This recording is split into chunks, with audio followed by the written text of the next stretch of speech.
Chapter 11.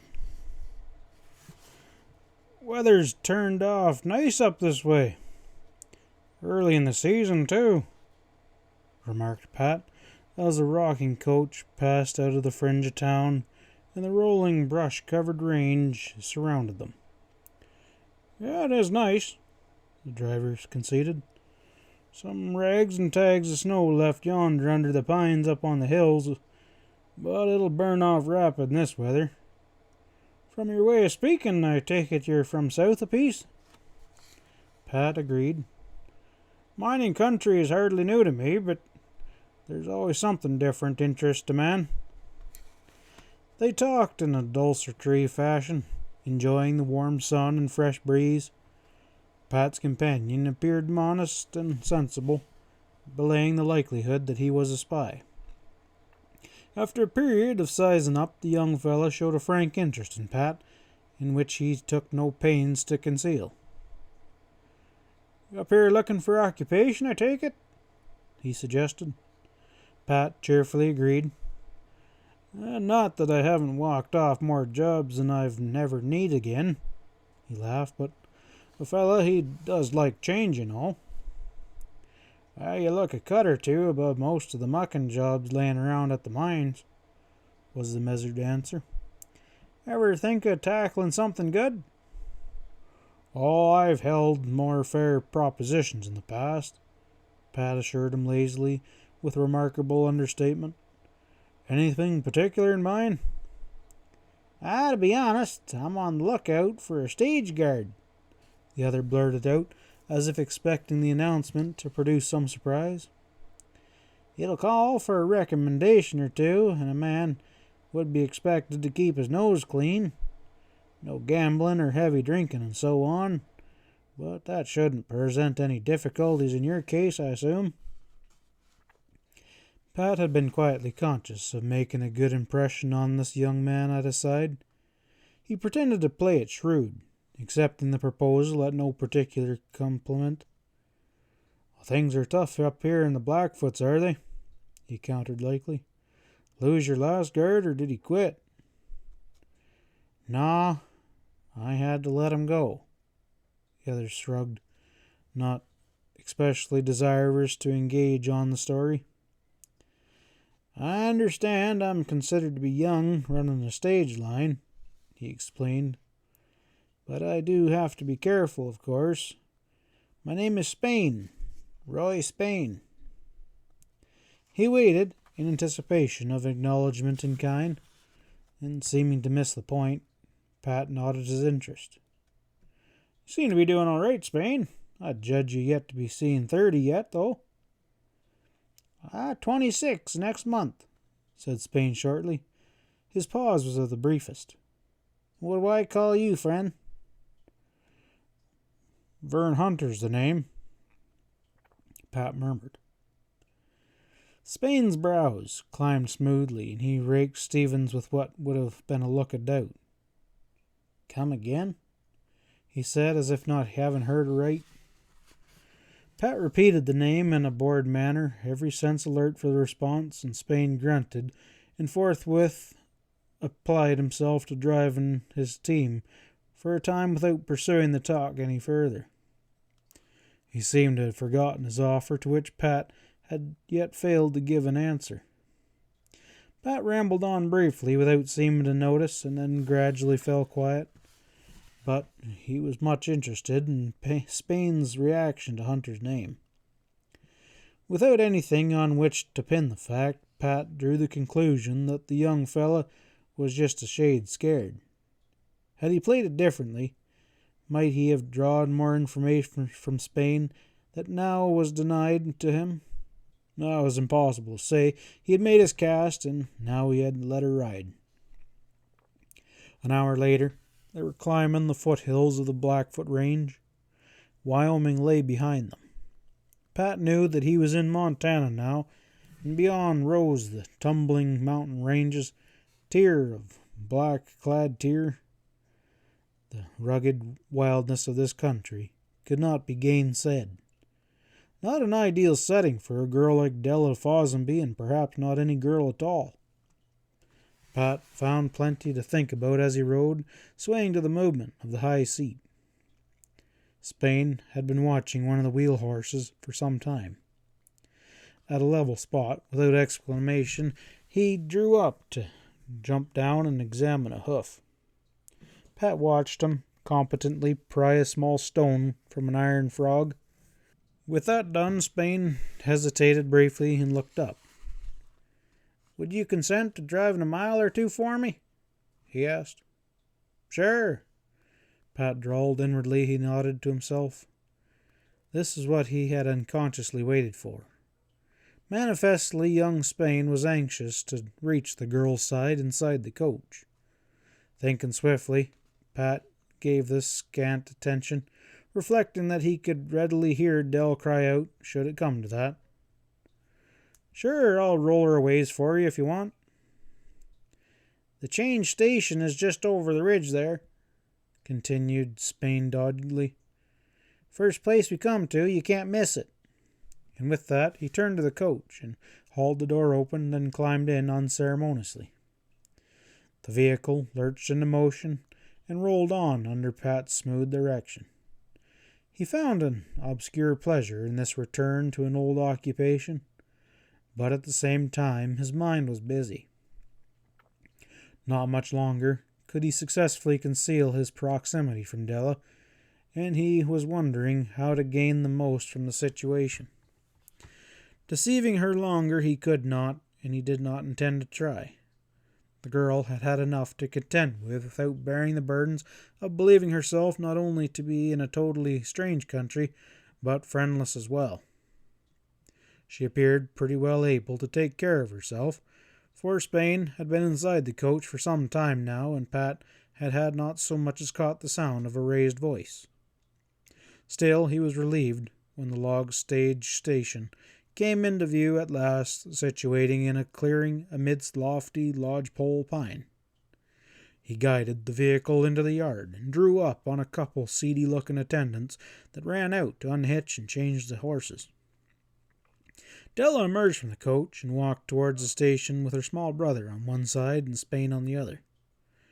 She did not happen to glance around, a circumstance which suited Pat entirely, and after climbing down, he stretched his cramped joints and presently stepped into the coach to take his seat opposite to a sleeping drummer and a leathery old man who looked like a reservation Indian and was probably a prosperous rancher.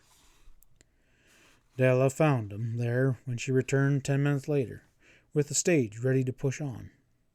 Her eyes widened as, climbing into the coach, her casual glance fell onto his expressionless bronze face. "Why, she broke off there, catching his unspoken warning. But nothing could prevent her from acknowledging his presence, which was something of like a warmth. "I knew, of course, there had to be another man on the stage, without ever dreaming it might be you. How glad I am to have caught up with you." "Nice to know that you and the boy made it all right," Pat agreed, winking broadly at young Bobby, who sat taking him in with eyes the size of saucers. "Oh, I was afraid I'd still stand in need of your help," she laughed, with a flash of her fine eyes which told that time had already healed the wound of having lost her father. "Although it seems our original object is no longer important." It came rather abrupt, in view of Pat's having travelled nearly 1,000 miles in the interests of that object which she no longer found of consequence. His raised brows expressed carefully polite curiosity. "How'd that be, Dell?" he inquired. She looked at him, caught. "You haven't heard, have you? That Vern Hunter's been found, or rather, that he's reappeared?" For an instant, he thought this might be the reason Roy Spain had abruptly dried up on handing that name. Then the dam of his doubts broke, and he knew better. Sam Salone had been absolutely unable to get anything definite about Hunter only a day ago in Avalanche. Pat chose to believe that others could be in no better case. "Come again?" he said in an odd tone. She laughed, her auburn hair tossed. You haven't really changed in 10 years, have you? The truth is, I received a letter from Vern, and not only that, but the offer of a job." Despite her triumphant tone, her eyes grew grave then. "I thought it best to accept, for the present at least." She was frankly asking his approval. Pat examined her clean features in a brown study, asking himself what this meant, and slowly he shook his head. "I don't understand how that could be, Dell," he told her bluntly. "Hunter's not to be found in Avalanche. In fact, there's a reason to believe he's in hiding." He thought it over. "What'd the letter say?" "Simply that I was expected to work in a supply store and would be met either in Sundance or in Avalanche." She looked troubled, watching him. "Do you mean that Vern Hunter doesn't have such a store?" "It's not to my knowledge," he returned simply. "But—" She was fumbling with her words.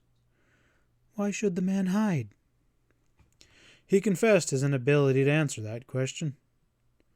"It could be to avoid the same thing that caught up with young Henry Mayer, if you know. Whatever the reason, Dell, the fact seems to be that men in Avalanche are covering up for him.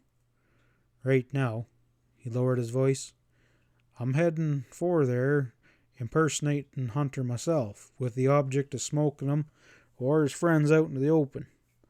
I'd appreciate it if you don't give me away." A flicker of her eyes acknowledged the surprising announcement. She spent a moment in quieting Bobby, who appeared determined to plunge bodily out of the coach window. Then she turned back. "How fortunate am I that you're here," she breathed, unable to keep doubt and uncertainty of her future from showing on her face.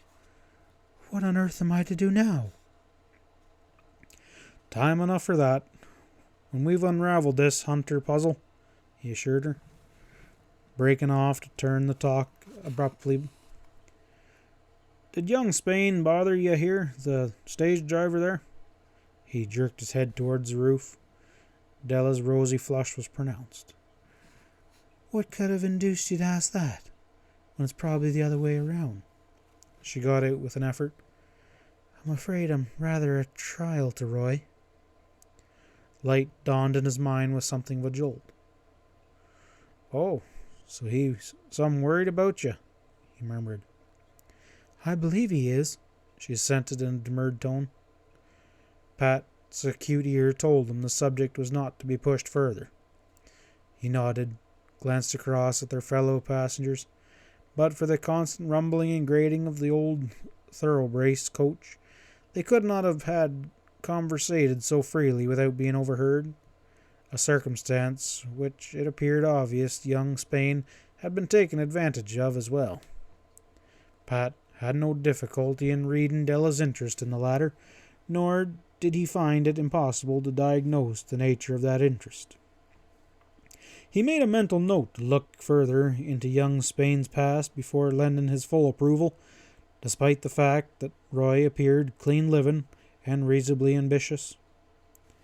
Even beyond that, however, a number of established impressions required drastic revision. To his knowledge, Della had never visited Montana before. It meant that Spain was a rambler, and that the girl must have known him at some time in the past. Did that not imply, moreover, that Roy's relation to Ches Denton might, after all, be an essentially innocuous and harmless one? Denton's own attitude towards Dell might itself pass for a normal man's interest in a healthy, attractive girl. Recalling his sharpness with the cattle buyer and the other's constant denial of an ulterior motive, Pat felt a tad foolish. "I happened to run into Ches Denton yesterday in Sundance," he said with characteristic drastic. "I suppose you remember him?" "Denton?" Della's face was as blank as she repeated the name. "That name sounds as though it ought to be familiar, but—" "Ches is a stock dealer," supplied Pat. "I don't believe he ever dealt with Bart, but they certainly knew each other. Denton, he was here at Dutch Springs, as it happens, while you were there." "Oh, yes, I remember." But she didn't, very clearly. It was plain that Denton's knowledge of her, however slight the man might declare it to be, was greater than her awareness of himself. "I've been asking myself if Denton might not be acquainted with Hunter," Pat went on musingly. As a matter of fact, the thought had but newly occurred to him, with its excellent possibilities. "They're both from Colorado, both in the same business, in a manner of speaking, and Chess might even know right where Hunter could be found." "You haven't asked him, though?" Spreading his hands in an undertone, Pat told her his suspicions. If Hunter was actually in hiding, or even chary of who might know his whereabouts, such an open inquiry as she proposed was clearly out of the question. "I see."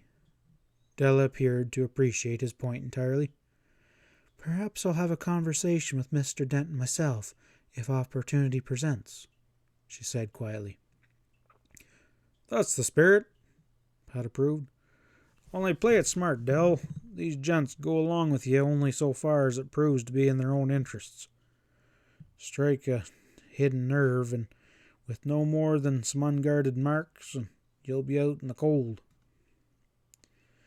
The steep-shouldered mountains of Montana had gathered about them as they talked. Both were in awe of the steep grades and wild, upland canyons through which the stage labored, winding and twisting. But now the deep gloom of the primitive wildness closed down. The sun disappeared. Pat looked out of the window on a tawny grandeur of scenery as remote and awe-inspiring as any untamed West had to offer. "Must be getting close to avalanche," he remarked, as shacks began to appear through the tangled undergrowth. They had entered a steep and narrow valley which blue shade was the rule for most of the day. The fresh, biting air held a tingling chill that still spoke of snow. A few minutes later, bursting out of the dusk-enshrouded trees, they rattled down into the main street of a busy settlement. Here the raw, boarded store-fronts were pasted together in solid rows, and men in every kind of rough mountain garb crowded the porches. Freighters and even packed trains churned up the half-frozen mud. The noise, laughter, and cries of this mountain metropolis were continuous. Bobby Follonsbees' eyes sparkled as the rich promise of exciting experience in this brawny town, but Pat only hoisted his brows and smiled at Della. "I expect we can put up with this din for a while," he told her. As she climbed down out of the stage before the station, Dell's alert glance was already gliding eagerly about, as if expecting momentarily to alight upon Vern Hunter himself. Pat read her mood.